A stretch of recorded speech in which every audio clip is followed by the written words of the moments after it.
Welcome, Money Mart. 안녕하세요. 돈 파는 가게 대표 사원 김광주입니다. 지난 한 주간 동안의 주요 경제 뉴스의 핵심을 정리해드리는 주간 뉴스 브리핑 10월 둘째 주입니다. 참 많은 분들이 힘들어했고 또한 걱정했습니다. 물론 그럴만 했고요. 마침내 거품이 터졌다. 지금까지 경험하지 못했던 혹독한 경제 위기가 시작되었다. 등등의 말과 글들이 각종 언론과 포털 사이트 또 개개인의 SNS를 타고 돌아다녔습니다. 또한 앞으로가 더 걱정이다 하시는 분들도 많으시고요. 저도 공감합니다. 그렇지만 지난 한 주간을 정리하는 저의 키워드 한 줄, 키워드는 이렇습니다. 금융위기에 실체가 없다.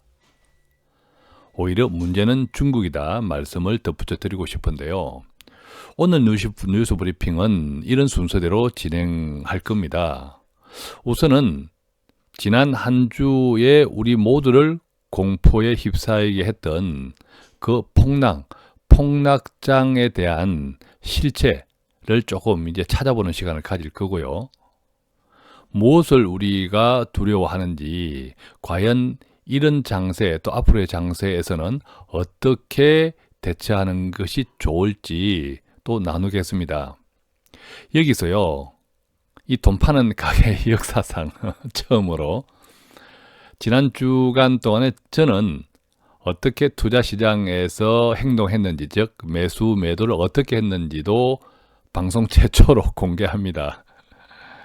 사실 이 주간 뉴스 브리핑은 일요일 날보다는 금요일 저녁, 토요일 날 하는 경우가 많은데 오늘 일요일 날 이렇게 이 방송을 준비한 것은 어떻게 조금 이 뉴스 브리핑을 구성하면, 전개하면 듣는 분들에게 많은 도움이 될까 이런 생각 때문에 조금 늦어졌습니다.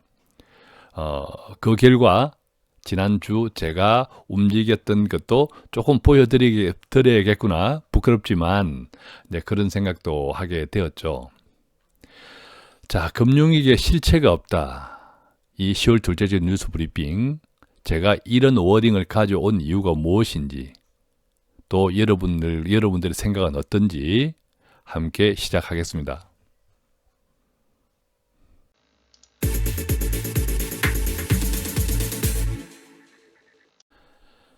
시작하기 전에 우선 이 이야기를 좀 해드리고 싶은데요. 투자를 하지 못하는 사람들의 3단계 행동입니다.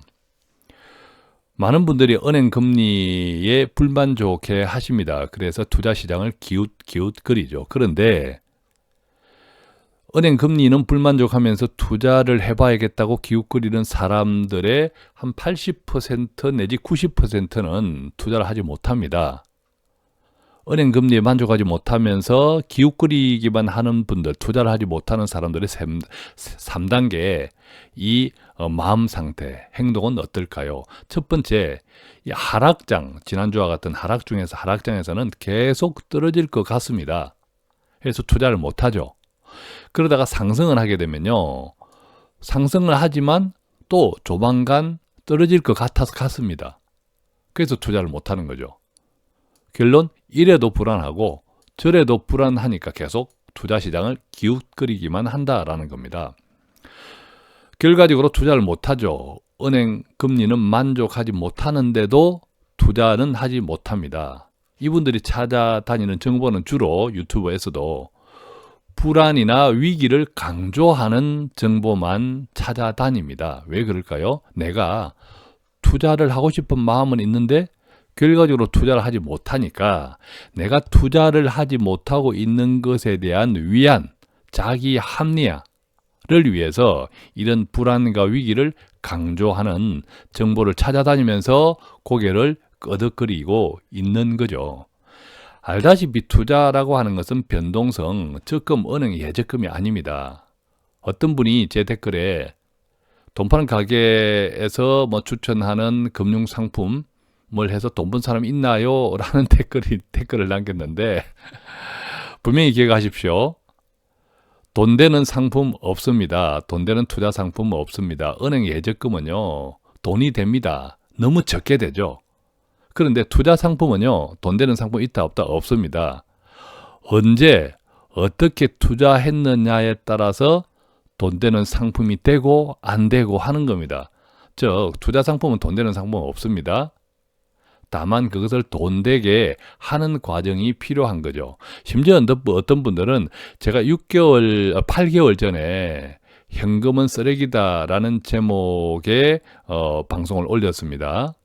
그런데 지금 그것을 들여다보면서 야, 이것을 말이라고 하냐라는 이야기를 합니다. 문제는요, 8개월 전이라는 거죠. 자, 8개월 전은 어떤 의미에서는 지난주와 같은 공포장이 나타났던 시점이 바로 8개월 전입니다. 지난 올해 2월달 정도였죠. 그 방송 제가 8개월 전에 올려드렸던 현금은 쓰레기다. 자, 그 시점 이후에 또 많이 올랐습니다. 무슨 이야기 드립니까? 이 투자라고 하는 것은 어차피 변동성이 많은 시장입니다. 변동성이 있기 때문에 은행금리 이상의 수익을 얻을 수 있는 거죠. 자, 그렇기 때문에 이 투자라는 것에 대해서 지난 한 주는 대단히 중요한 경험이고 어떤 의미에서는 기회였습니다. 공부를 잘할 수 있는.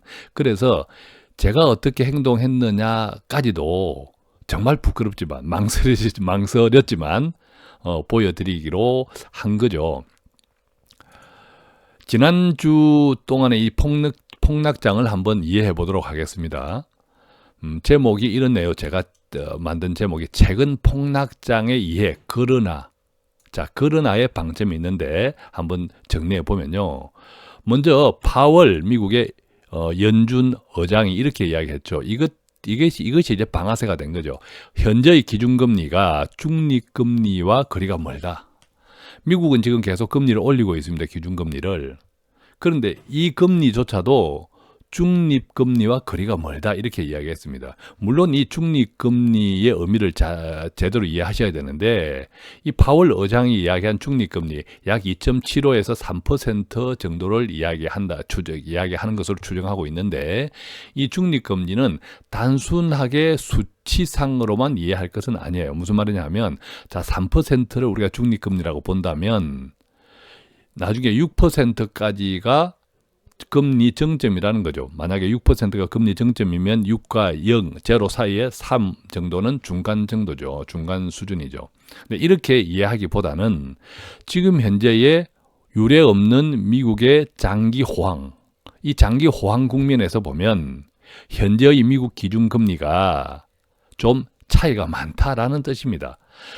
현재의 미국의 장기적인 유례 없는 호황 수준과 이 기준금리, 현재의 미국 기준금리는 조금 이제 제대로 좀 조화스럽지 않다. 그래서 더 올려야 된다. 이런 이야기를 한 거죠. 어쨌든 이게 수치상으로든 실질적으로든 이 파월 연준 의장의 이 말이 금리를 특히 이번 10년물 장기 채권 금리의 급등을 가져오게 하고 또 위험 자산의 회피 현상, 또 채권 시장으로 돈이 옮겨감으로 해서 주식 시장이 폭락한 직접적인 계기가 되었죠. 자, 10년물 장기 채권 금리 급등은 이따가 또 설명을 드리겠지만 다른 대다른 의미들이 있습니다. 결과적으로 이제 기준금리, 채권금리가 상승하면 기업들의 자본 조달 비용이 올라가죠. 금리가 비싸지니까 조달금리가 높아지니까 당연히 기업 이익이 감소됩니다. 또한 자 우리가 채권에 투자하는 것은 안전자산입니다. 주식은 위험자산이죠. 근데 안전자산의 마진, 즉 이익이 커졌다라고 하면 그만큼 위험자산에서 돈을 빼서 안전자산으로 옮기고 싶어하는 사람들이 늘어납니다. 그러니까 당연히 위험자산 투자가 위축이 되죠. 자, 세 번째는 여러 가지 소음들이 있습니다. 예를 들면 유가 상승, 또 미국과 중국의 무역 전쟁 이런 등등으로 인해서 기업 실적이 둔화될 것이라는 우려가 있고 특히 이제 반도체, IT 쪽의 핵심인 반도체가 장기 호황, 즉 슈퍼 사이클이 끝났다라는 기사들이 오래전부터 지난해부터 계속 등장해 있습니다. 뭐 공급이 과잉된다, 수요 감소 등등. 또 다섯 번째로는 이 미국의 우리가 뭐 팡주, 망주 이런 IT 기업들 지금 미국의 주식을 가장 강하게 견인하는 중심 업종들은 IT 쪽이죠. 뭐 아마존, 뭐 넷플릭스 등등. 자, 이런 기업들이 보안을 강화하게 되었습니다. 예를 들면 페이스북의 해킹 이런 사태 등등으로 해서 보안을 더 강화시켜야겠다. 이것은 뭡니까? IT 기업의 비용을 증가하는 거죠. IT 기업의 이익을 떨어뜨리는 거죠. 또 임금 상승, 최저임금 상승, 특히 아마존 등등에서 최저임금을 높였습니다. 이 또한 임금비가 비싸지니까 IT 기업의 실적 또 이익을 마이너스 시키는 거죠. 이익 감소, 무역 분쟁, 아까 이제 미중 무역 전쟁 등등들이 최근 폭락장에 대한 여러 가지 배경이었습니다. 그런데 말입니다. 중요한 것은 이 악재들이, 이 재료들이 전부 이미 알려진 악재들이었다라는 거죠. 이미 알려졌다고 하는 것은 주식 가격에 이미 반영되어 있었다라는 겁니다. 더 떨어질 이유는 크게 없었다라는 거죠. 우리가 이제 투자 시장에 이런 격언이 있지 않습니까? 모두가 알고 있는 재료는 더 이상 재료가 아니다.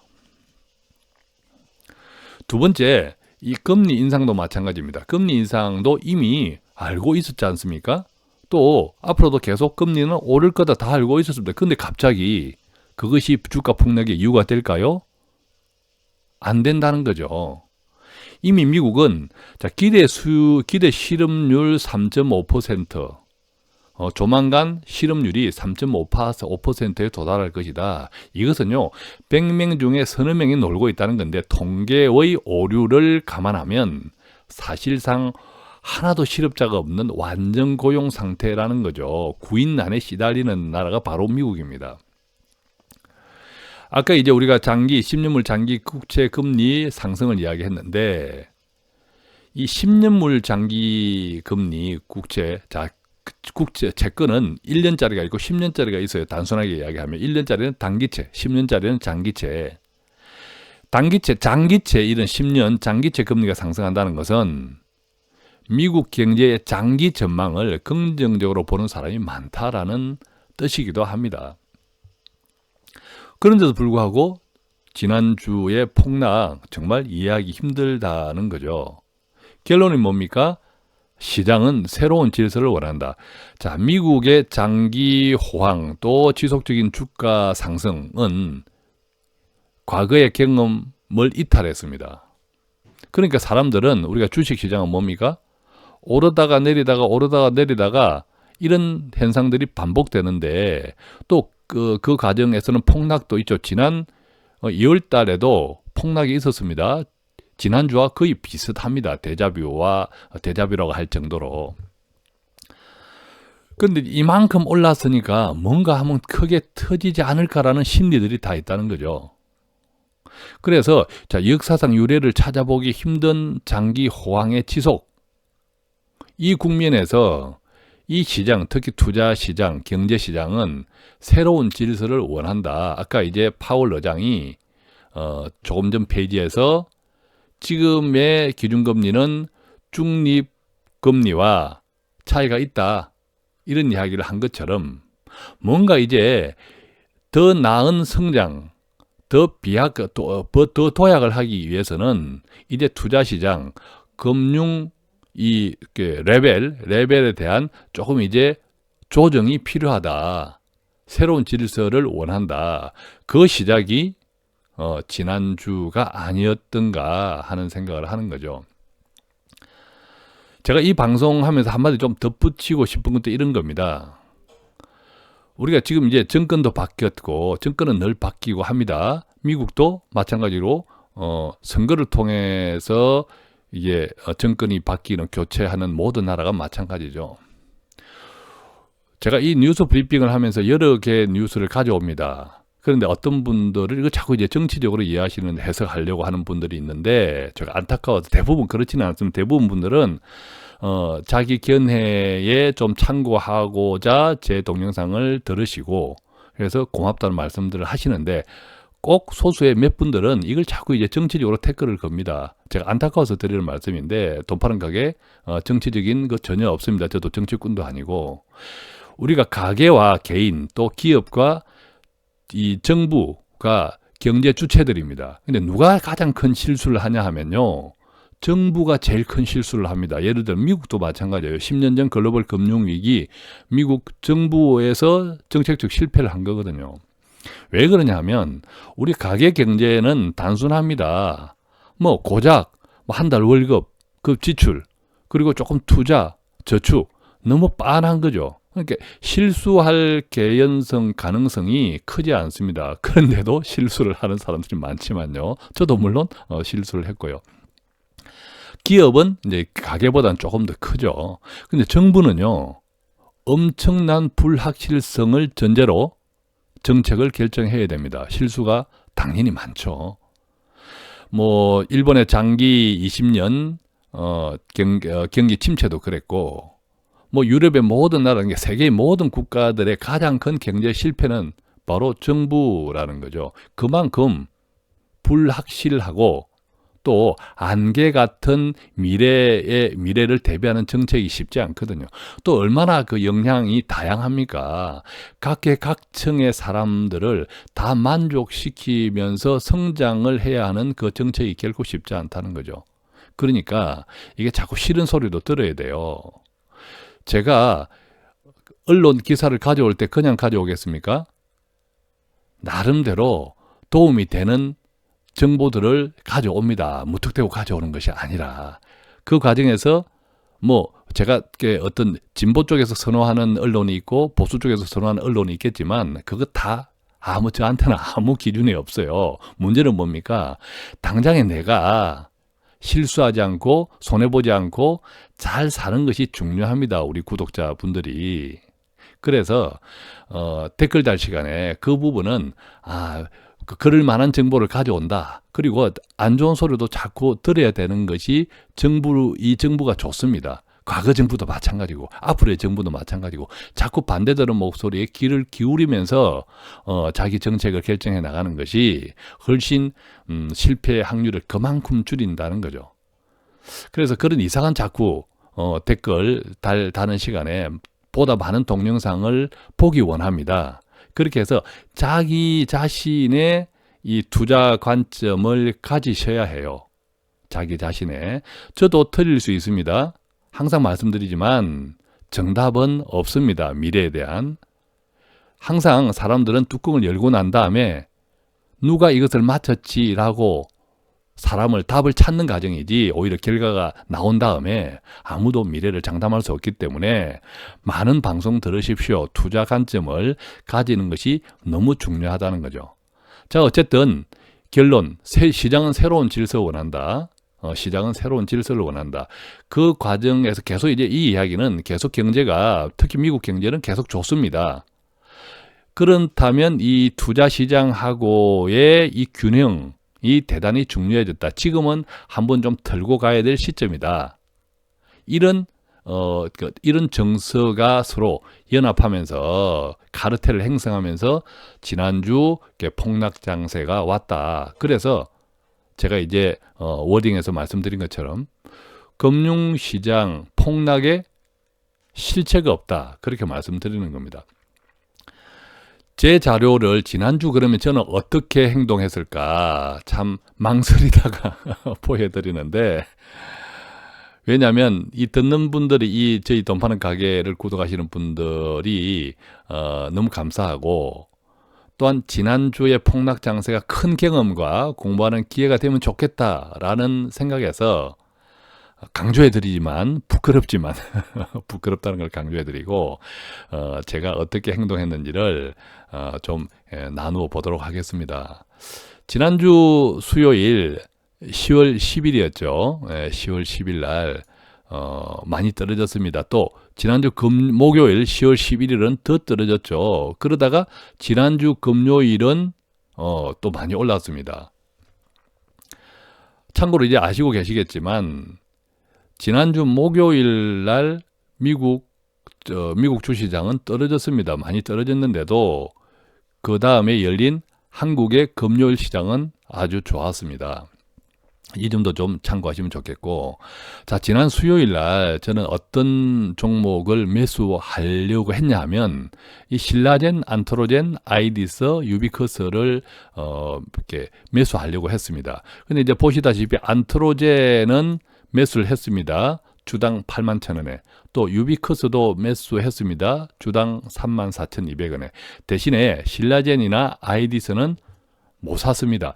자, 떨어지는 장에서는 내가 이렇게 매수 금액은, 매수 가격은 보수적으로 저는 가죠. 떨어지는 장이니까. 그래서 못 사도 할 수 없습니다. 저는 보수적으로 갑니다. 자, 이제 목요일은 더 많이 떨어졌습니다. 그래서 또다시 아이디스를 걸었습니다. 아이디스 이제 더 떨어졌으니까 가격은 더 낮아졌죠. 다행히 2750원으로 샀습니다. 또 신라젠도 매수가 되었네요. 신라젠도 매수가 되어서 8500원에 샀습니다. 카페24도 매수했습니다. 112,400원에 매수했네요. 여기서 이제 두 가지 특징을 제가 말씀드리고 싶은데, 첫 번째, 이 한국 주식시장은 큰 틀에서 보면 한국 경제하고는 별반 관계 없습니다. 큰 틀에서. 거의 미국에 의존됩니다. 미국 시장 의존하는 경향이 한 7대3 정도, 70%, 30%는 한국 내수 경제 이런 쪽들, 70%가 미국 시장. 물론 종목별로 또 다릅니다. 큰 틀에서 드리는 말씀이라는 거죠. 그래서 제가 방송에 가끔 말씀드리는 것이 한국 내수 경제만 바라보면서 자꾸 투자 시장을 이해하지 마라. 다르다. 라고 말씀드리는 이유가 이제 그 이유이기도 하죠. 또 그래서 저는 이제 수요일, 목요일 날에 어떤 종목들을 주로 샀냐 하면, 이 폭락장에서도 외국인이 매수하고 있는 종목들 중심으로 이렇게 매수를 했습니다. 매수를 한 거죠. 또한 여기 보면 뭐 카페24라는 이런 종목들은 그 전에 제가 가지고 있던 종목입니다. 소위 물타기를 한 거죠. 아이디스나 신라젠이나 안토로젠이나 유비커스 등등은요, 이번에 폭락장세에서 단기 차익을 위해서 제가 들어간 거고, 이 카페24나 카페24 이것은 또 이따가 다른 종목도 하나 말씀드리겠습니다만은 그 전에 계속 이제 사고 있는 종목들입니다. 여기서 또 하나의 특징을 보면 자기융자 매수라는 게 나오죠. 자기융자 매수. 뭐 다 아시고 계시는 분들 뭐 많겠지만 한 번 더 그냥 혹시 모르시는 분들 때문에 설명을 드리는 건데, 요것은 증권회사에 제 돈을 이렇게 자동 대출을 받아서 산 겁니다. 신용대출. 무슨 이야기입니까? 저는 이 폭락장에서는 이게 단기 차익은 가능하면 제 돈을 가지고 지렛대, 증권회사 돈을 단기로 빌려서 투자하는 것을 잘 합니다. 왜? 당연히 버는 장이니까, 제 생각에는 버는 장이니까 제 돈을 가진 것을 제 자본을 기준으로 해서 증권사 신용 차입을 해서 파일을 키워서 이게 자본을 늘려서 들어가는 거죠. 그래서 이제 세 가지를 말씀드렸습니다. 저는 이제 지난 수요일, 목요일을 물타기 장세로 이용했다. 두 번째, 또 단기 차익 장세로 이용했다. 세 번째, 폭락장 속에서도 우리나라 주식시장은 외국인, 특히 미국이 좌지우지하는, 이 미국의 영향이 거의 70%니까 큰 틀에서 보면 그 당시에 외국인들이 계속 매수하는 종목을 매수했다. 이렇게 이제 정리해 볼 수 있겠고요. 그래서 금요일 날 보면 저는 이제 금요일에 매도했습니다. 매도했는데, 유비커스 매도했습니다. 얼마에? 35,466원에 매도했으니까 뭐 크게 유비커스가 어디 갔습니까? 여기에서 34,000원, 35,000원 크게 뭐 이익을 보지 못했고요. 수요일 날 샀기 때문에. 아이디스는 대신 한 10% 정도 벌었죠. 목요일 날 샀죠. 아이디스 2750원에 샀는데 22,700원에 팔았으니까 10% 정도 이익을 벌었고, 신라젠 마찬가지입니다. 신라젠도 보면 또 8만 원에 사서 89,000원에 팔았으니까 이것도 뭐 10% 넘는 수익을 거두었죠. 여기서 보면 DST 로봇이 있는데요. 이것은 그날 금요일 날 샀습니다.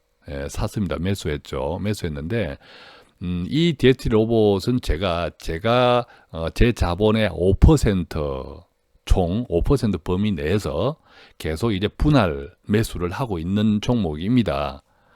위험한 종목이기도 하고 별로 실적도 좋지 않은데 이제 가능성이 저는 높게 보고 있기 때문에 대신 비중을 아주 줄여서 이렇게 분할 매수를 하죠. 지난 금요일 날까지 DST 로봇을 매수한 것까지 포함하면 아마 DST 로봇의 전체 평균 수익률은 한 마이너스 한 4% 정도 돼요. 지난주 금요일까지 매집한 것까지, 매수한 것까지 포함하면. 이렇게 이제 계속 뭐 떨어지더라도 이제 분할 매수 또 그 비중 등등을 제가 이제 저는 나름대로 이제 가지고 이제 해 나가는 거죠.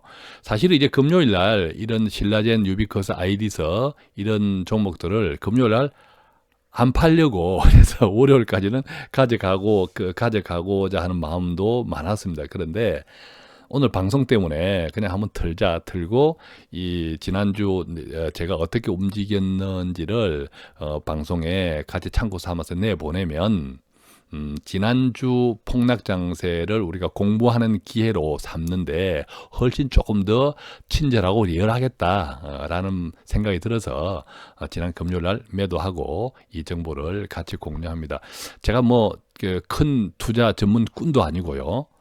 그렇지만 저도 여윳돈, 자본주의 사회에서 주식 또는 주식 관련 상품에 투자하지 않고 어떻게 돈을 벌까? 당연히 저는 이제 주식이나 주식 관련 상품에 투자해서 자본주의 사회에서는 돈을 벌어야 된다고 생각을 하고요. 여윳돈을. 그래서 제가 가진 여윳돈을 늘 저는 이제 투자를 하고요. 나름대로 뭐 이제 어떤 관점을 가지고 또한 재정 컨설턴트니까 제 고객뿐만 아니라 많은 분들에게 어떤 게 투자 조언을 하기도 하고 하죠. 근데 그렇다면 제가 먼저 테스트 해봐야 하니까 이번 시장에는 어떻게 반응하는 것이 좋을까? 또 그것을 생각만 아니라 직접 한번 테스트해 봄으로써 그 결과를 가지고 또 고객분들 또 조언해 주어야 할 분들에게 조금 리얼한 이렇게 조언을 해드리기 위해서 이렇게 투자를 합니다. 예, 그래서 비록 뭐 전문 투자꾼은 아니지만 이 제가 하는 재정 컨설턴트는 뭡니까? 재정 컨설팅의 핵심은 돈을 많이 불리자가 아니라 행복하자입니다. 어떻게 하면 우리 삶에 필요한 돈을 필요한 만큼 있게 하자. 그래서 늘 재정기록지를 쓰게 하고 시간이 걸리더라도 먼저 자신의 재정을 좀 정리할 수 있도록 시간을 들이고 그 다음에 앞으로 삶의 목적에 따라서 현금 흐름이 굉장히 중요하죠. 저한테도 현금 흐름이 굉장히 중요합니다. 당장의 목돈은요. 있으면 좋지만 이 당장의 목돈이 오히려 실패에 큰 행복을 가로막는 또 이 장애물이 될 수도 있습니다. 그래서 목돈을 시간만 있다면 조금 길게 스프레이 뿌려서 또 천천히 수익을 가져오고 그 과정에서 내 삶의 목표들과 내 돈의 흐름이 잘 어울리게 만드는 것이 제가 하는 재정 컨설팅의 핵심 목적입니다. 핵심입니다. 핵심 키워드죠. 이제 그런 점에서 어쨌든 오늘 조금 이제 부끄럽지만 제 것도 좀 나누었다 참고하시고 자 여기까지 우리가 정리된 것을 바탕으로 제가 가져와서 함께 나눌 뉴스 몇 곡지를 살펴보시면 훨씬 더 도움이 되지 않을까 생각이 듭니다. 돈 파는 가게를 구독하는 당신은 정말 멋쟁이입니다. 자, KBS 보도 자료를 가져왔습니다. 제목은 미국 국채 금리 4%까지, 이게 중요합니다. 4%까지 오를 수도 있다. 뉴욕 증시는 반등했다. 뉴욕 증시 지난 주말 금요일 증시 시장을 이야기합니다. 한국 시장 월요일 내일 시장에도 조금 영향이 있겠죠. 여기에서 방점 아까 말씀드린 대로 국채 금리가 4%까지 오를 수도 있다. 이게 새로운 질서, 경제 질서를 이야기합니다. 투자 시장의 조정. 우리가 국채금리 4%, 지금 3%가 넘는 수준에 압득을 하고 있는데 이게 4%까지 오를 수도 있다. 그럼 이 수준에 맞추어서 투자 시장의 질서가 재편돼야 한다는 이야기입니다. 이 이야기는 누가 했나요? 뭐 JP 모건 체이스의 제이미 다이먼 회장이 했다는데 이 국채금리가 4%까지 오를 수 있다는 전망은 이분뿐만 아니라 여러 사람들이 동시에 내어놓고 있습니다. 그런데 어쨌든 이런 전망에도 불구하고 미국 시장은 반등을 했다. 몇 차례의 폭락을 딛고 결국 이제 미국 시장은 4% 이제 국채금리가 계속 오른다, 기준금리가 계속 오른다라는 새로운 질서에 이제 적응해 나가고 있다라는 이야기입니다. 여기에 이런 이야기도 했네요. 임금이 올라가고 신용도도 깨끗해졌다. 무슨 이야기입니까? 미국 시장을 이야기하는 겁니다. 경제가 강하다는 거다. 금리도 오르고 있다. 그러니까 경제가 강하니까 신용도도 기업 신용도도 깨끗해지고 임금도 올라가고 대부분이 건강한 정상화 과정으로 생각하고 있다. 이 새로운 질서로 나아가는 과정에 지금 하나의 변곡점을 겪고 있는 것이다. 이런 이야기를 하는 겁니다. 따라서 이 JP 모건 회장은 최근 뉴욕 증시 조정을 촉발한 국채 금리 오름세 그 자체보다는 성장 배경을 주목해야 한다. 아까 어땠습니까? 우리가 10년물 장기 국채 금리가 오른다라는 단기가 아니라 장기 채권 금리가 오른다라는 의미를 좀 이제 생각하면 좋겠다. 이 맥락하고 이제 비슷한 거죠. 글로벌 주가 급락 중앙 썬데이 기사인데요. 이 글로벌 제목이 이렇습니다. 글로벌 주가 급락. 미국 긴축보다 중국 돈 푸는 게 더 위험체가 한 줄 워딩에서 어땠습니까? 금융위기에 실체가 없다. 오히려 중국이 위험하다. 지금 전 세계가 미국을 비롯해서 긴축을 합니다. 긴축으로 들어갔는데 유독 중국만 긴축이 아니고 거꾸로 가고 있습니다. 돈을 풀고 있다는 거죠. 세부 꼭지를 조금 보면 미국은 금리 인상하고 미국제 10년물 금리 3%가 넘었었고 주식 등 금융자산 가격 재설정이 시작되었는데 이 중국은 오히려 지준율을 인하하고 지급준비율을 인하했다는 건 뭡니까? 중국 은행들이 지급준비율 반드시 보유하고 총예금 자산에서 보유 자산에서 수탁자산 가운데 반드시 보유해야 하는 지급준비율 수준이 인하했다는 것은 그만큼 대출할 수 있는 돈을 더 늘려줬다. 규모를 더 늘어났다라는 거죠. 돈을 푸는 쪽으로 간다는 거죠. 왜? 무역전쟁이 깊어지고 길어지면서 경제가 어려우니까 이 기업들이 난리가 났습니다. 중국 기업들이. 그래서 돈을 풀고 있다. 가만히 보니까 이 1980년대 자산 거품 일본을 따라오고 있다. 일본이 그 당시 어땠습니까? 플라자 합의 때문에 엔 가치가 확 오르고 여러 가지 기업의 수출이 어려워지고 하니까 그때 돈을 확 풀었죠.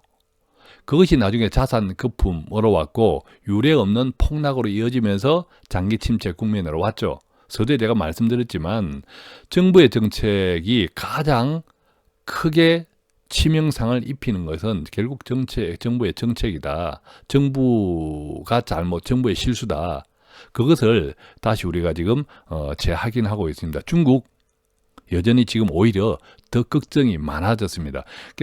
미국하고 싸워서 뭐 지고 싶지는 않은데 당장의 어려움에 직면해 있으니까 오히려 더 크게 피해를 손실을 크게 자초할 수 있는 방향으로 지금 움직이고 있다. 최근 중국 펀드에 손해봤다 하시는 분께 제가 어떤 고객분께 팔아라, 그냥 정리하시라 라고 한 이유는 그것도 적립식이 아니라 한 방에 드는 거치식으로 들어갔거든요.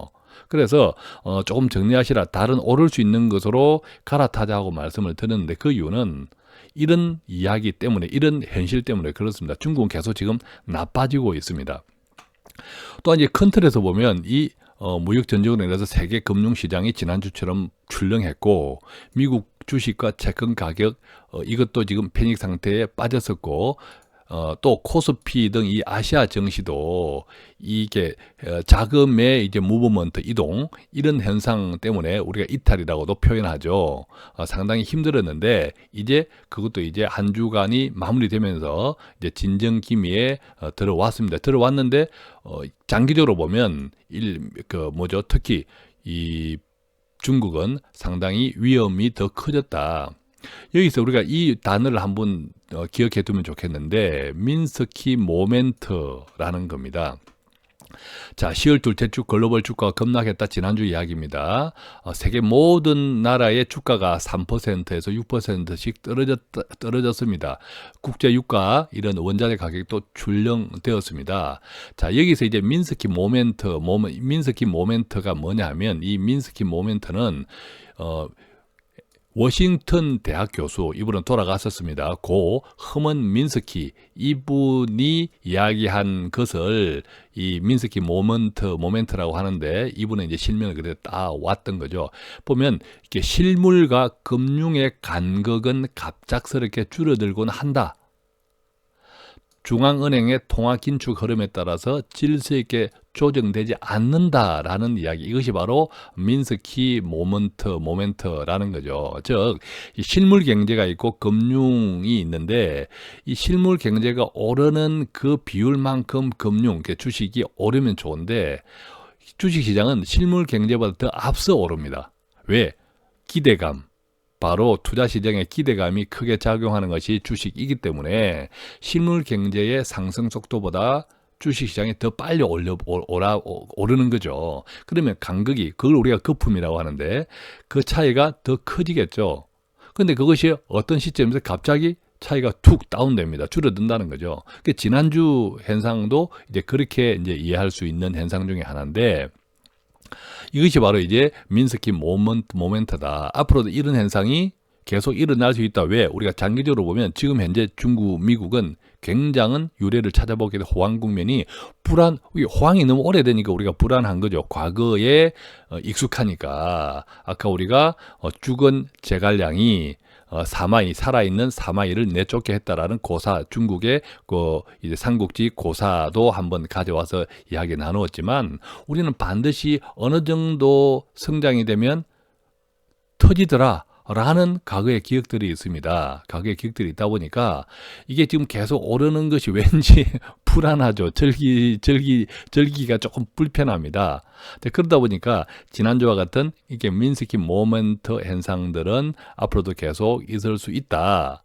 다만 이것을 우리가 어떻게 잘 이용하느냐라는 이제 문제가 있겠죠.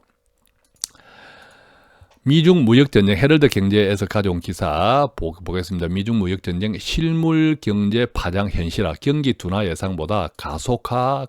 미중 무역전쟁으로 인해서 우리는 이제 앞으로 경기에 다 영향을 주겠다라는 이야기를 하는 겁니다. 보면 이렇게 최근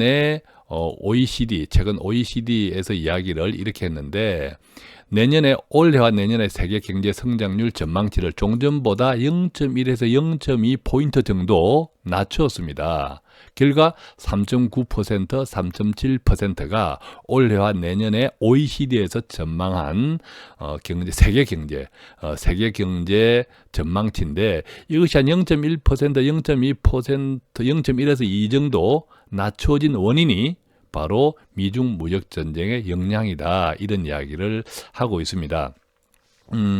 여기 보면 글로벌 구매 관리자 지수, 이제 구매 관리자 지수는 구매 성향을 나타내는 건데, 이것을 50포인트를 기준으로 50이 넘으면 또 나름대로 계속 긍정적이다, 경기 확장세다 이렇게 보고 있고, 50 이하로 떨어지면 경기 수축세다 이렇게 보는데, 이 글로벌 구매 관리자 지수도 지난달 기준으로 70개월 연속 계속 50을 넘었었습니다. 즉 경기 확장세가 지속되고 있음을 뜻한다는 거죠.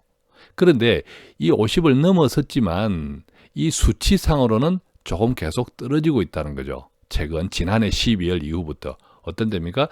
미국과 중국의 무역 분쟁이 격화되면서 계속 50 이상은 계속 상회하고 있지만 그 숫자는 조금씩 줄어들고 있다는 거죠. 특히 이 글로벌 구매 관리자 지수를 구성하는 세부 항목 가운데 수출 관련 지수, 결국 이제 무역 전쟁이 수출이죠. 이 수출 수주 지수는 50 이하로 떨어졌다. 49점. 그러니까 통으로 치면 50 이상인데, 그 속에 세부 항목 가운데 특히 수출 수주 지수는 50 이하로 떨어져서 2016년 6월 이후 처음으로 경기 수축을 시사하는 50 이하로 떨어졌다. 이것 또한 무역 분쟁 때문이다. 이렇게 정리하고 있습니다.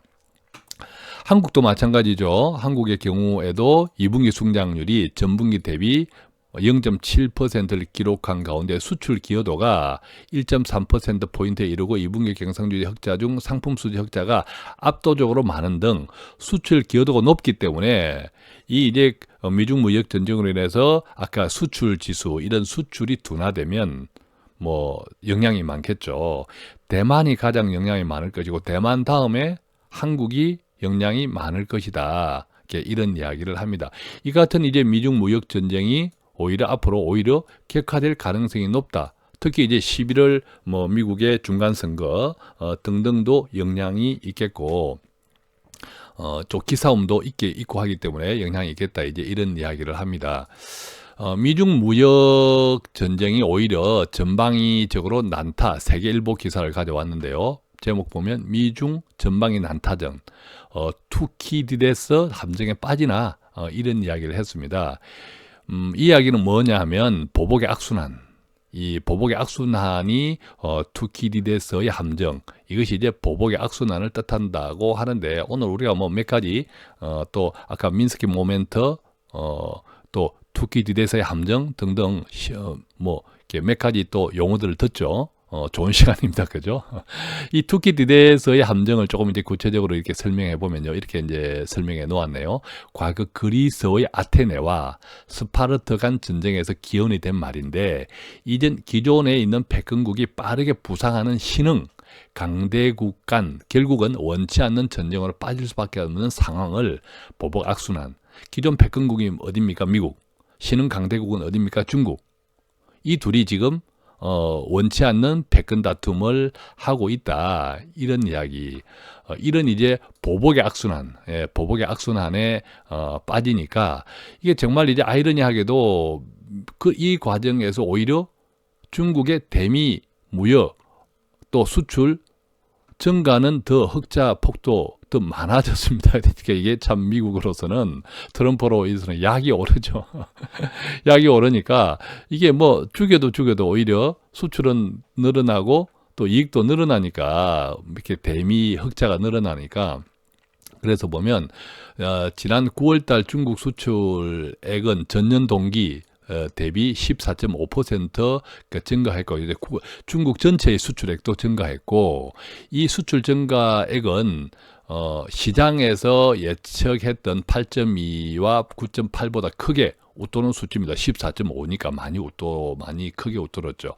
또 이게 중국의 무역 수지도 316억 불의 흑자를 기록했는데 지난 9월 달 이 예상치인 192억 달, 예상은 192억 달 했는데 실제 뚜껑을 열어보니까 중국의 무역 흑자가 316억 불이에요. 예, 굉장히 크죠. 이 가운데 중국 대미 미국 무역 흑자는 341억 불이다. 그죠? 341억. 그게 중국의 통으로 전체 무역 수지는 316억 불 흑자. 그중에서 손해난 국가의 교육도 있었겠지만 그 가운데 미국에는 흑자가 341억 불 이상이다. 그 전달에는 310억 불이었는데 오히려 10% 이상 더 늘어난 거죠. 그래서 다시 사상 최대기로 이러니까 트럼프가 뚜껑이 열리는 거죠. 중국이 전 세계를 대상으로 한 무역 흑자 규모보다도 이 미국 시장에서의 흑자가 더 컸다. 이런 형국에 그러니까 얼마나 약이 오르겠습니까? 약이 오르겠습니까? 이런 형국에 있으니까 이 참 미국과 중국의 이렇게 무역 전쟁 참 쉽지 않다. 자, 중국이 어렵겠다, 중국이 위험하다, 오히려 문제다고 제가 이제 서두에 말씀드린 것은 아까 중국은 반대로 지금 전 세계가 긴축 정책을 하는데 어쩔 수 없이 통화를 풉니다. 그러면 어떤 영향이 갑니까? 중국 경제, 지금 부동산, 거품 이런 등등 심합니다. 이것들을 결국 조정하지 못하는 거죠. 구조 조정이 안 되는 거죠. 더 폭탄을 키우고 있는 것이 중국 경제라는 거죠. 더 중요한 것은요, 이 기사입니다. 글로벌 기업들이 다 중국을 탈출하고 있습니다. 불똥이 무역 분쟁, 미국과 중국 간의 무역 전쟁에서 불똥이 안 튀려고. 자, 중앙선대 기사인데요. 무역 분쟁 수십 년 가나. 삼성전자를 비롯해서 IT 기업, 글로벌 IT 기업들이 중국 탈출을 하고 있다. 이 이야기인데 이 보면 한국 수출의 65%는 국제 분업 상품입니다. 또 LG 등 대기업도 이 중국에서 빠져나오려고 하는 공장 이전을 고민하고 있고, 이 중국에서 나오면 어디로 가냐? 인도나 아세안 등 이 시장으로 지금 옮겨가려고 계속 물색을 하고 있습니다. 인도 펀드나 이런 쪽은 장기적으로 보면 괜찮습니다. 왜? 인도는 IT 인프라가 잘 되어 있고 기업들이 많이 들어가 있죠. 또 해법들이 좋습니다. 또 미국과의 유대 관계의 연관성도 굉장히 또 높죠. 지금도 이제 중국 시장에서 빠져나갈 때 먼저 고려하는 국가 중에 하나가 바로 인도인 거죠. 이 내용을 조금 이제 구체적으로 보면요. 구체적으로 보면 이런 이야기를 김현종 산업통상자원부 통상교섭본부장이 했습니다. 미국과 중국의 무역 분쟁이 수십 년을 갈 수 있다. 이것을 뉴노멀, 즉 새로운 기준으로 인식하고 대응책을 세워야 한다. 자, 이 이야기를 합니다. 이것은 11월 달에 미국 중간선거가 끝나면 트럼프가 다음 대선 대통령 연임에 실패하면 이 끝날 것이라는 안일한 낙관론도 경계해야 된다. 이런 이야기를 이게 덧붙여 하고 있습니다. 자, 이 미국과 중국의 미국 전쟁으로 인해서 세계 경제에 악영향을 주는 것은 아까 우리가 이제 이야기했고, 지금 이 기사에서는 핵심 뭡니까? 글로벌 기업들이 중국에서 발을 빼고 있다는 거죠. 양쪽이 던지는 관세 폭탄의 파편이 튀지 않을까 우려했어라고 합니다. 대만 기업들도 중국을 탈출하고 있고요. 한국 기업들도 이제 탈출 러시에 가담했다고 하는데, 삼성전자의 경우는 지난 4월달 선전에 있는 통신 장비 공장을 폐쇄했고, 최근에는 텐진 경제개발구 내에 있는 가전 생산 라인도 철수 절차를 밟고 있고, LG그룹 등도 중국 사업 이전을 고민 중이다. 자, 한국 입장에서 보면 수출 품목과 지역의 다변화를 꾀해야 하지만, 이것이 이제 중국 입장으로 이제 돌이켜 보면 중국의 공장들이 떠납니다. 중국의 내수가 경제가 좋지 않습니다. 그러다 보니까 기업들도 악화되고 있습니다. 돈을 풀고 있죠. 돈을 풀면 거품은 더 커집니다. 그죠? 이것이 앞으로 이제 중국을 오히려, 자, 중국은 어차피 또 금융 개방을 해야 합니다. 제가 몇 차례 말씀드렸지만, 우리나라 20년 전에 IMF가 어떻게 왔습니까? 바로 금융개방, 섣부른 금융개방 때문에 왔죠. 중국도 그 큰 나라가 경제개방을 한 번도 안 했기 때문에, 금융개방, 금융자유화가 되는 동시에 한 번 크게 희청할 겁니다. 그런 등등 지금 이제 몇 가지 말씀드린 이런 현실적인 문제들을 다 고려하면, 야, 중국에 뭔가 투자를 그것도 몇 년 동안 내다보고 한다는 것은 대단히 위험할 수 있다. 이 부분 좀 이렇게 말씀드리고 싶습니다. 어쨌든 우리 경제도 요거는 이제 JTBC에서 자료를 가져왔는데, 기사 제목이 이렇습니다. 낙관론을 내려놓은 정부, 회복세 지우고 고용부진 진단. 자, 우리 정부에서도 드디어 이제 그동안, 자, 정부가 이 실수를 제일 크게 한다는 이게 이유 중에 하나는요. 자, 어지간해서 잘못을 잘 인정하지 않는데, 왜냐하면 정책은 상당히 장기간을 바라보면서 세운 거거든요. 그래서 이것을 수정한다는 것은 쉽지 않습니다. 그래서 이 장기 정책을 세웠는데, 또 장기 정책은 어느 정도 기간이 지나야 그 결과를 확인할 수 있는데, 그 전에 자꾸 이렇게 이제 부정적인 이야기를 오케이 하고 수용하면서 정책을 바꾸기는 대단히 힘든 현실이 있습니다.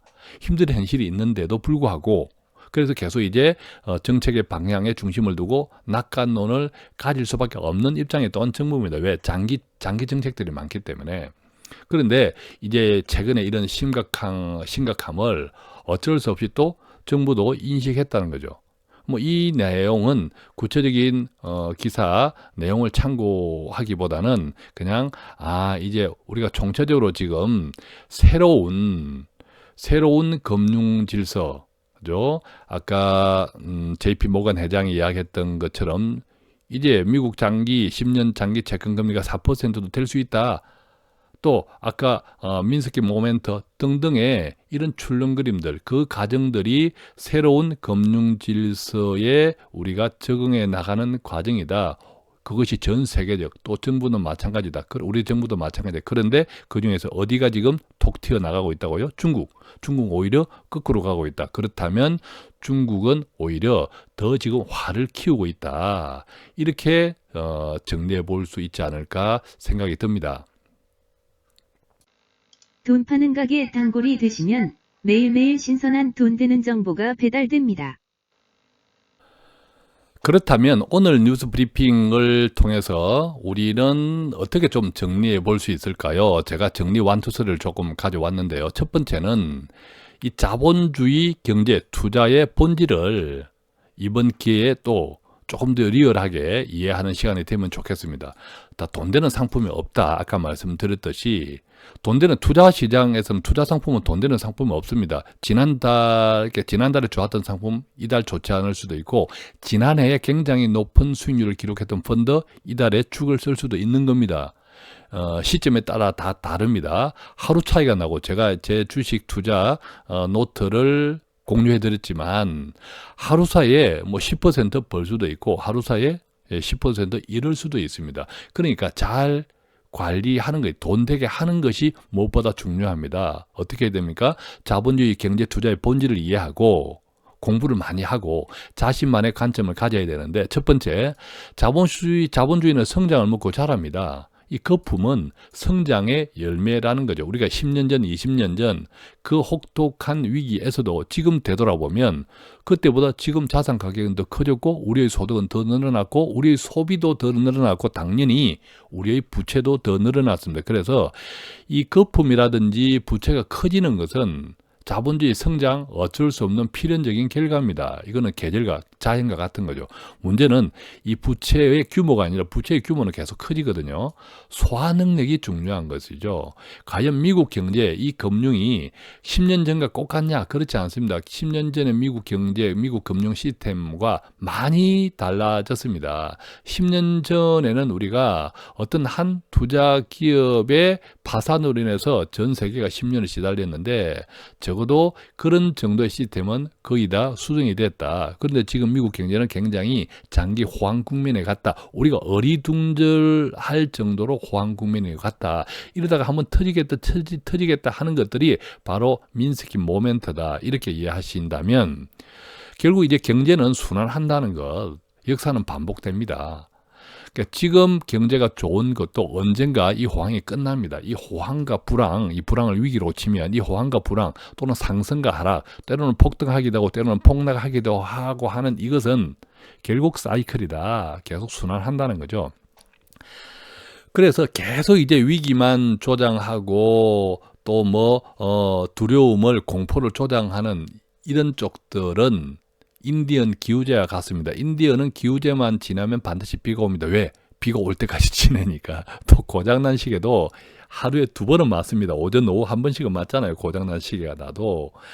이런 정보는 정보가 아닌 거예요. 이런 정보는 정보가 아닌 겁니다. 왜? 언젠가 항상 경제는 순환하기 때문에 언젠가 폭등이 있고 언젠가 폭락이 있기 때문에 지금 호황이라도 언젠가는 위기가 있기 때문에 그래서 투자를 못하죠. 늘 오르면 떨어질 것 같고 떨어지면 더 떨어질 것 같고 그래서 이 불안과 위기만 조장하는 방송만 귀 기울여 들으면서 어떤 현상? 내가 투자하지 못하는 나 자신을 합리화하는 거죠. 그래서 인디안 기후제와 같은 방송, 고장난 시계와 같은 방송은 저는 잘 하지 않습니다. 가능하면 제가 욕을 듣더라도 정말 지금 어떻게 해야 되는지 지금 시점을 자꾸 말씀드리려고 하는 거죠. 결론, 돈 되는 투자 상품은 없다? 내가 돈 되게 만들려고 하면 많이 들으셔야 하고 저도 정답이 아닐 수가 있으니까 많이 배우시고 그 과정에서 자신의 투자 관점을 정립하는 것이 중요합니다. 그래서 두 번째, 이번 기회를 통해서 투자에 대한 관점은 정립되어 있는가 되돌아보십시오. 언젠가 지나갈 겁니다. 이런 폭등, 폭락, 경기, 호황, 불황은 언젠가 지나갑니다. 그런데 그것이 지금일까, 아직일까, 이것들이 정말 중요한 거죠. 하락 반전일까, 지난주 폭락을 보면서 이게 앞으로 이제 장기적으로 하락 반전인가, 아니면 조정 후 상승일까. 저는 조금 시간은 걸리겠지만 조정 후 상승 쪽에 포인트가 있습니다. 왜? 세계 경제는 어쩔 수 없이 현실 경제는 미국입니다. 미국이 지금 호황이라니까요. 4% 장기채 금리까지 추정하고 있을 정도로 많은 사람들이 그렇게 예상하고 있을 정도이라는 거죠. 완전 고용, 실업자가 없습니다. 거품, 우리가 생각하는 부채는 높아졌지만 당연히 자본주의 경제는 부채를 크게 합니다. 우리가 20살 자녀가 30살이 돼서 결혼하면 부채가 많아집니다. 왜? 전세나 집을 구하면서 당연히 부채를 끼고 하니까 부채 자체는 많아지죠. 다만 갚을 수 있는 부채냐 상환 능력, 또 부채가 증가하는 속도와 자산의 증가하는 속도 어느 쪽이 빠르냐 이런 것들이 굉장히 중요한 거죠. 또 금융 시스템도 굉장히 중요하다고 생각할 때 저는 우리가 이제 걱정하는 정도 미래의 미국 경제가 아니다라는 거죠. 두 번째, 이 계절이 지나갑니다. 지나가면 어떤 계절이 올까? 경제 순환 주기도 자꾸 이제 생각을 해보시고, 그렇다면 이때 나는 무엇을 어떻게 준비할까? 자기만의 투자 관점을 가지는 것이 매우 중요하다. 저는 뭐 늘 아주 단순합니다. 코스톨라니의 달걀, 이 금리 모형. 그죠? 금리 모형으로 보면 금리가 장기 채권 금리가 4%도 예상한다라고 하면 이제 어떤 의미에서는 미nsky 모멘트의 이 재조정 기간을 거친 이후에, 즉 언젠가 크게 떨어질 거야라는 것들에 대한 심리가 어느 정도 만족이 되면 더 크게 오를 수 있다. 저는 이제 그렇게 보는 거죠. 그렇지만 결국 투자는 나의 재정 형편을 잘 참고하셔야 돼요. 또 내가 원하는 재정 상태가 있겠죠. 또 그것에 필요한 게 뭡니까? 당장의 시간과 돈이죠. 이것들을 종합적으로 잘 수풀이 그려야 됩니다. 어떤 분들은 이 수풀이 그리지 않고 자꾸 상품만 찾는데 필연적으로 망합니다. 상품, 나무를 찾기 전에 먼저 숲부터 기르십시오. 자꾸 강조하지만 제가 재정 기록지를 쓰시라. 그 속에서 자신의 전체적인 종합적인 정리를 먼저 하시라. 그 다음에 저하고 좀 상담을 하시라. 어떤 다른 사람하고 상담을 해도 상관없지만 그런 말씀을 드립니다. 자, 세 번째 정리는요. 아직도 배가 고프다. 저는 이런 워딩으로 마무리하고 싶습니다. 한국 경제가 아닙니다. 한국의 주식 투자 역시도 큰 틀에서는 70%, 뭐 조금 보수, 이렇게 양보해서 보면 6대4 정도는 미국이 좌지우지합니다. 투자 시장을. 그래서 한국 내수 시장이 그닥 중심이 아니라는 거죠. 물론 종목에 따라 다르고 업종에 따라 다릅니다. 그래서 제가 포트폴리오 분산을 이야기하는 겁니다. 오히려 문제는 더 중국이라는 거죠. 중국 투자를 조심하셔야 된다. 자, 두 번째, 파월 발언의 본질로 이해하는 코스톨라니의 달걀, 금리 모형, 중립 기준에 모자란다. 이 뜻은요, 아직도 금리 정점은 멀게 남았다. 이 이야기입니다. 금리 정점이 멀게 남았다고 한다면 그때까지 더 크게 상승할 수 있다. 다만 좀 이제 조정하는 기간은 거쳐야겠죠. 결론은 이렇습니다. 거품 붕괴가 아니고 또 혹자가 이야기하는 지금까지 경험하지 못했던 유례 없는 이런 것이 아니고 조정, 즉 지금 어떤 불안감을 해소하고 또 경제와 가격 미스매칭, 즉 가격 재설정 이런 것이 이루어진 다음에는 성장 혹은 우리가 이제 코탈라의 금리 모형에서 금리 정점으로 이르는 어떤 구간에서는 굉장히 폭등을 합니다. 그 기간을 놓쳐버리면 전체 우리 투자 자산의 수익률을 이렇게 좋게 가져가기 힘든 거죠. 거기를 안 놓치시면 좋겠습니다. 그래서 제가 자꾸 이제 주간을 들여다보면서 말씀을 드린 이유이기도 합니다. 가격 재조정, 정리하면 가격 재조정 및 외국인 수급에 주목해라. 아까 왜 그렇습니까? 한국 경제, 한국 주식 시장은 외국인 수급에 굉장히 크게 영향을 받기 때문이죠. 지난 수요일, 목요일 날 저는 외국인이 그 폭락 장세에서도 사는 종목을 같이 따라간 거예요. 그런 것도 좀 이해하시면 좋겠고, 분할 분산, 그죠? 분할 분산, 이게 포트폴리오 투자 전략이 굉장히 더 소중할 때다. 이 말씀 또한 드리고 싶습니다. 그래서 이 투자 시장에서 변동성이 커졌다라고 하는 것은 조심해야겠지만 또 잘하면 이익도 키울 수 있는, 그죠? 결국 이 수익은 변동성 게임이거든요. 그렇게 이해하시고 지난주 폭락 장세를 더 크게 공부하고 경험하는 기회로 삼으면 좋겠다. 이런 말씀도 함께 나누고 싶습니다. 자, 오늘 이렇게 해서 뉴스 브리핑 매일매일 돈 파는 가게, 어떻게 하면 돈 되는 정보를 배달해 드릴 수 있을까 늘 고민합니다. 그렇지만 단지 돈 되는 정보뿐만 아니라 돈에 제 마음도 함께 담아 전해드리고 싶습니다. 돈 파는 가게에 혹시 함께 하실 분들, 또 전화로 뭔가 궁금하신 것을 물어보시려면 02-536-0153 전화하시면 되고요. 카카오톡 돈 파는 가게 카카오톡에서 돈 파는 가게 검색하셔서 돈 파는 가게 머니 슈퍼마켓이라는 이 플러스 친구 맺으시고 1대1 채팅창 이용해 주셔도 됩니다. 물론 저희 돈 파는 가게 함께 하시기 원하신다면 좋아요, 구독하기 꾹 눌러주실 것 또한 부탁드리겠습니다. 고맙습니다.